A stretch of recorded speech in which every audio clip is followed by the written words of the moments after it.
السلام علیکم ورحمۃ اللہ وبرکاتہ دوستوں، امید کرتا ہوں آپ خیریت سے ہوں گے۔ میں ہوں محمد مقصود قاسمی اور آپ دیکھ رہے ہیں باغ مدینہ یوٹیوب چینل۔ پھلواری شریف پٹنہ، کل مورخہ 2 مئی 2024 جب امارت شرعیہ میں یہ اطلاع آئی کہ بھاگلپور سے حصول تعلیم کے لیے بیرون صوبہ جا رہے مسلم طلبہ کو راجندر نگر اسٹیشن پر ریلوے پولیس نے ٹرین سے اتار کر حراست میں لے لیا، تو حضرت امیر شریعت نے قائم مقام ناظم جناب مولانا محمد شبلی القاسمی صاحب کو راجندر نگر پہنچ کر حالات کو جاننے، بچوں اور علماء کی رہائی کے لیے کوشش کرنے کی ہدایت فرمائی۔ چنانچہ محترم قائم مقام ناظم صاحب جناب ڈاکٹر یاسر صاحب، جناب باری اعظمی صاحب و ہمایوں صاحب وغیرہ راجندر نگر پہنچے اور انہوں نے حالات کا جائزہ لیا اور فرمایا کہ یہاں کی پولیس FIR درج کر کے ان معصوموں کو جیل بھیجنے کی تیاری میں ہے، یہ ظلم ہے۔ وکلاء کی ایک ٹیم بھی جائے وقوع پر پہنچ چکی ہے۔ ناظم صاحب نے فرمایا کہ ہم حضرت امیر شریعت مدظ ذلہ سے لگاتار رابطے میں ہیں۔ وکلاء حضرات کے مشورے سے جلد ہی بچپن بچاؤ آندولن کے کرمچاری پر کیس کیا جائے گا جنہوں نے ان معصوم بچوں اور علماء کو ذلیل کیا ہے۔ تصویر میں قائم مقام ناظم صاحب کو طلبہ اور علماء سے بات چیت کرتے ہوئے دیکھا جا سکتا ہے۔ یہ معاملہ جب پیش آیا اور پچھلے ایک ہفتے سے جب سے عید ہوئی ہے، شوال کا مہینہ چالو ہوا ہے، بہت سارے بچوں کو ٹرین سے اتارا گیا ہے، بسوں سے اتارا گیا ہے۔ اس کے بعد امارت شرعیہ بہار و اڑیسہ و جھارکھنڈ، پھلواری شریف پٹنہ بہار، یہ سب حرکت میں آ گئی ہیں اور انہوں نے ایک بہت بڑا اعلان کیا ہے، اس کو سننے کی ضرورت ہے، اس کے بعد عمل کرنے کی بھی ضرورت ہے، تو آپ اخیر تک ہمارے ساتھ بنے رہیں۔ مدارس میں داخلے کے لیے سفر کر رہے طلبہ و گارجین توجہ دیں۔ امارت شرعیہ متعصب افسران کے خلاف قانونی چارہ جوئی کے لیے تیار۔ شوال کا مہینہ مدارس اسلامیہ میں تعلیمی سال کا آغاز ہوتا ہے۔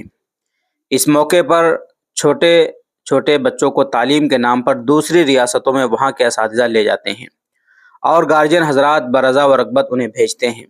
چھوٹے بچوں کی بڑی تعداد جب ایک ساتھ سفر کرتی ہے تو بہبود اطفال نام پر بنی ہوئی متعصب تنظیمیں حرکت میں آ جاتی ہیں اور انہیں مختلف اسٹیشنوں پر اتار لیا جاتا ہے۔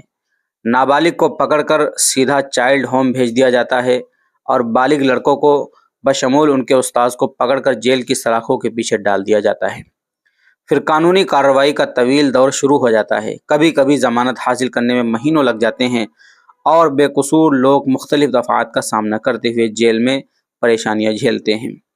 اس سلسلے میں امارت شرعیہ کی مجلس شورا اور اکابر امارت نے لوگوں کو بار بار تاکید کی ہے کہ بہار میں بہت سارے معیاری تعلیمی ادارے ہیں، بہت سارے مدارس وفاق المدارس امارت شرعیہ سے ملحق ہیں، وہاں بھی تعلیم اچھی ہوتی ہے، اس لیے بہار کے مدارس کا انتخاب کرنا چاہیے۔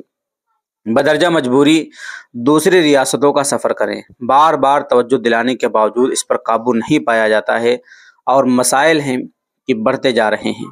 حال ہی میں حاجی پور، مظفر پور، چمپارن وغیرہ میں بچوں کو ٹرین سے اتار لیا گیا اور بچوں کے اغوا اور بال مزدوری کے دفعات لگا کر انہیں جیل بھیج دیا گیا۔ آج بھی راجندر نگر پٹنہ میں بھاگلپور سے پڑھنے کے لیے باہر جا رہے طلبہ کو اتار لیا اور تمام کو بچہ گھر اور اس کے ساتھ جا رہے مولانا کو ہتھکڑی لگا کر جیل بھیج دیا گیا۔ امارت شرعیہ کے ذمہ داران صبح ہی سے ان کو چھڑانے کے لیے سرگرداں ہیں۔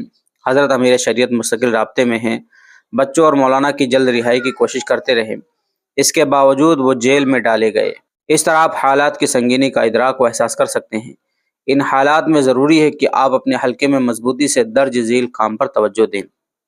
نمبر 1، کوشش کریں کہ چھوٹے بچے بیرون ریاست نہ جائیں اور ان کے گارجین کو تیار کر کے ان کا داخلہ بہار کے معیاری مدارس میں کروا دیا جائے۔ اگر یہ ممکن نہ ہو تو جس مدرسے میں وہ داخلے کے لیے جا رہے ہیں وہاں سے سفر سے پہلے داخلے کی تصدیق نامہ منگوا لیا جائے تاکہ پولیس کے پوچھنے پر اسے دکھا سکیں۔ نمبر 3، جن علاقوں سے بچے جا رہے ہیں وہاں کے گارجین مصدقہ خط دے کا میرا ہے اور میں برضا و رغبت اسے فلاں جگہ پڑھنے کے لیے بھیج رہا ہوں۔ اس خط کو پنچایت کے مکھیا سرپنچ سے تصدیق بھی کروا لیا جائے۔ ان دو کاغذ کی موجودگی میں پولیس کو پکڑنے کا موقع نہیں ملے گا۔ اگر کاغذات رہتے ہوئے بھی طلبہ کے ساتھ ناانصافی اور روک ٹوک ہوتی ہے تو اس کا قانونی جواب دینا چاہیے۔ مجھے امید ہے کہ آپ اور حلقے کے ذمہ دار حضرات اس عمل کو یقینی بنائیں گے تاکہ اس موقع کے واردات کو روکا جا سکے اور مسلم سماج کے طلبہ و اساتذہ علماء کی جو توہین ہو رہی ہے اس سے بچنا ممکن ہو سکے گا۔ امارت شرعیہ ایسے بچوں کے تحفظ کے لیے گرج کوشاں ہے اور کوشاں رہے گی، کیونکہ سفر کرنا اور کسی بھی ادارے میں تعلیم حاصل کرنا ان کا دستوری حق ہے۔ بچے کے تحفظ کے نام پر